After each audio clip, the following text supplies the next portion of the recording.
Olá, eu sou a Flávia e hoje eu vou apresentar o trabalho sobre o estudo da interferência de adição de fibras craft em argamassas.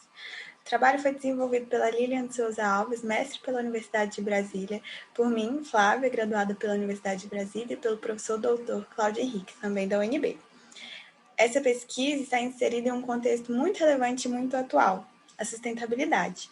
Dadas a importância da construção civil no desenvolvimento social e urbano do Brasil, o espaço e a relevância que ela ocupa na economia, é necessário nós pensarmos sobre como ela é desenvolvida, quais são os benefícios e os malefícios gerados pelo setor e como repensá-lo para diminuir o impacto dos seus aspectos negativos. Já em 2017, a construção civil representava 34% do total da indústria brasileira, responsável por 24% dos empregos do Brasil. Entre algumas das importantes consequências negativas da construção civil está a produção de resíduos. Segundo a Abrelp, aproximadamente 50% de todo o resíduo gerado no Brasil é proveniente de atividades de construção e demolição. Outro ponto relevante é o consumo de recursos naturais pela construção civil, de onde são retiradas grande parte de suas matérias-primas. O consumo se torna ainda mais elevado devido à perda incorporada, que desperdiça esses recursos ao serem mal aproveitados. A necessidade de mudanças no setor, em relação à responsabilidade social, fica ainda mais evidente em momentos como esse que estamos vivendo.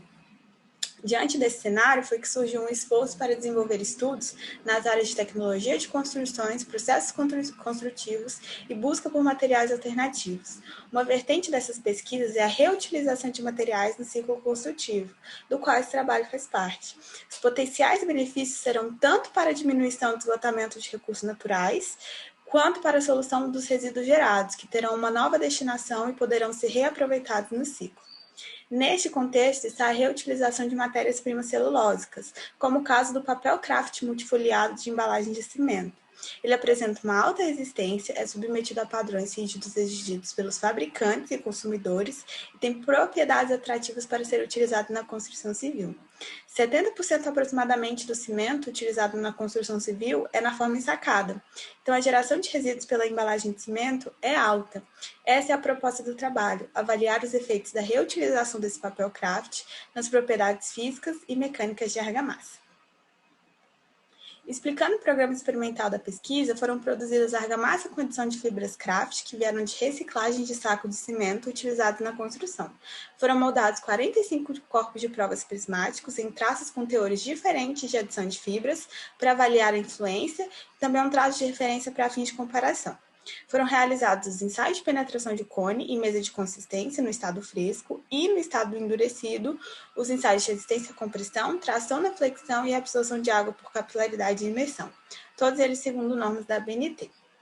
Na primeira etapa, as fibras craft utilizadas foram obtidas segundo o seguinte processo. Foi feita a limpeza inicial das embalagens, depois o papel foi fragmentado manualmente, imerso em um tanque com água e foi agitado com o auxílio de um agitador mecânico. Então, as fibras se dispersaram. Depois disso, eu passei o material por peneiras para tirar o excesso de água e foi colocado para secar. Depois de seca, a aparência da fibra é essa apresentada na imagem. Por causa da diferença proporcional entre a massa específica das fibras e dos agregados usados na produção da argamassa, foi escolhida fazer a adição de fibras por substituição em volume, para não concentrar muito as fibras. A gente usou a massa específica dos agregados e o traço inicial da NBR 7215 e obteve o volume de cada agregado. E nesse volume que a gente utilizou para fazer o cálculo da substituição da quantidade de fibra que seria utilizada em cada traço.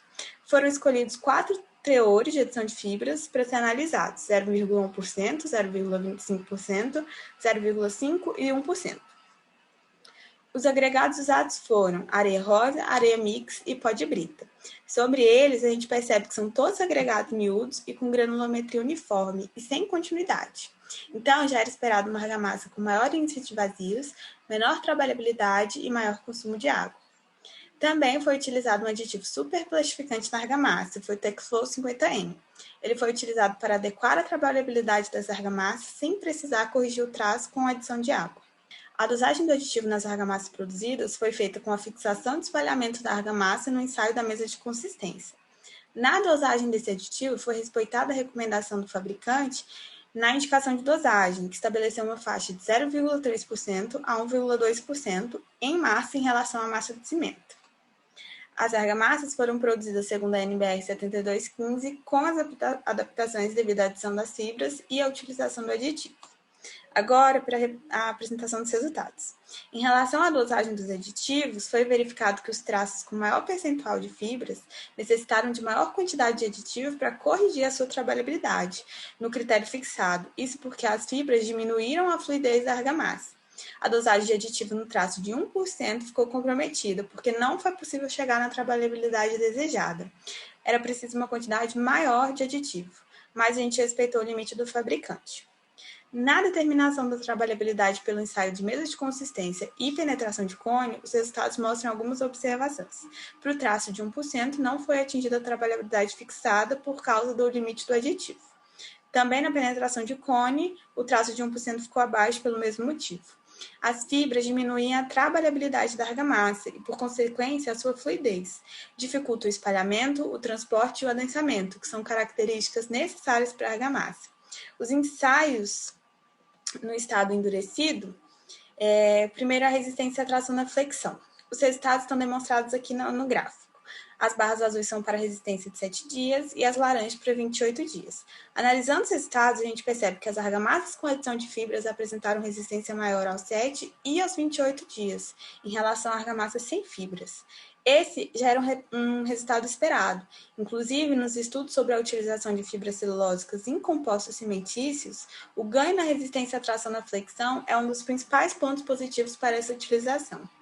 Já no resultado do ensaio de resistência à compressão, os resultados foram um pouco diferentes. De novo, azul, a idade de 7 dias e laranja de 28. Olhando para os resultados azuis, a gente verifica que a maioria dos traços com fibras apresentaram valores maiores que o traço de referência. A exceção foi apenas o traço de 0,25%. Já no resultado dos 28 dias, foi o contrário. A maior parte das argamassas com fibras apresentou resistência menor à compressão do que o traço de referência, tirando de 0,5%. A argamassa sem fibra apresentou um ganho de resistência aos 28 dias maior do que as com fibra. Foi 13,2%, enquanto a média dos outros foi de 7% ganho ao longo dos 28 dias. As fibras aumentam a porosidade e a absorção de água, o que diminui a resistência da argamassa. A utilização do aditivo superplastificante foi muito importante nesse sentido, porque permitiu a produção de corpos de prova com maior adensamento e, consequentemente, menor porosidade. Sem ele, a perda da resistência poderia ter sido muito maior. No ensaio de absorção de água, de acordo com gráficos e resultados apresentados, pode perceber que a adição das fibras não alterou substancialmente a absorção de água por capilaridade. A exceção foi do traço de 1%. Na absorção de água por imersão, os resultados nos mostram que a adição de fibras aumenta a absorção de água e o índice de vazio das argamassas. Isso é explicado pela tendência do aumento da incorporação de ar durante a mistura com a adição de fibras, e também pela alta capacidade da absorção de água pela fibra Craft. De novo, destaque para o resultado de 1%, que ficou prejudicado em relação aos demais devido à dosagem do aditivo. As conclusões obtidas nesse trabalho foram, primeiramente, o avanço do conhecimento da influência da adição de fibras Craft em argamassas. Como a gente fixou a trabalhabilidade para todos os traços de argamassa produzidos usando o aditivo superplastificante, a gente pôde delimitar uma variante e isolar uma análise específica da influência das fibras nos estados frescos e endurecidos. Podemos concluir que as fibras diminuem a trabalhabilidade da argamassa, comprovada pelo consumo de mais aditivo superplastificante nos teores com mais adição de fibra. Para a resistência na tração na flexão, as argamassas com adição de fibras apresentaram resultados de maiores resistências em relação à argamassa de referência. O resultado foi satisfatório. Na resistência à compressão, a gente percebe que a resistência foi afetada, em parte, negativamente pela adição das fibras, principalmente para o teste de 28 dias, quando o desempenho das argamassas com fibras ficou abaixo da argamassa sem fibras. O ganho de resistência ao longo dos 28 dias foi afetado. Em relação à absorção de água, a gente observou o aumento do índice de vazios com adição das fibras, resultando numa maior absorção, conforme aumentado o teor. Para uma conclusão geral do trabalho, considerando a motivação da pesquisa, é possível considerarmos a adição de fibras Craft nas argamassas, obtendo material com um bom desempenho. Nos traços de 0,1%, 0,25% e 0,5%, os resultados obtidos foram positivos, indicando que esses são potenciais taxas de adição a ser considerados.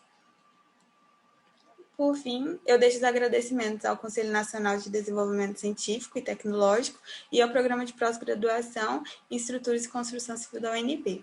Muito obrigada.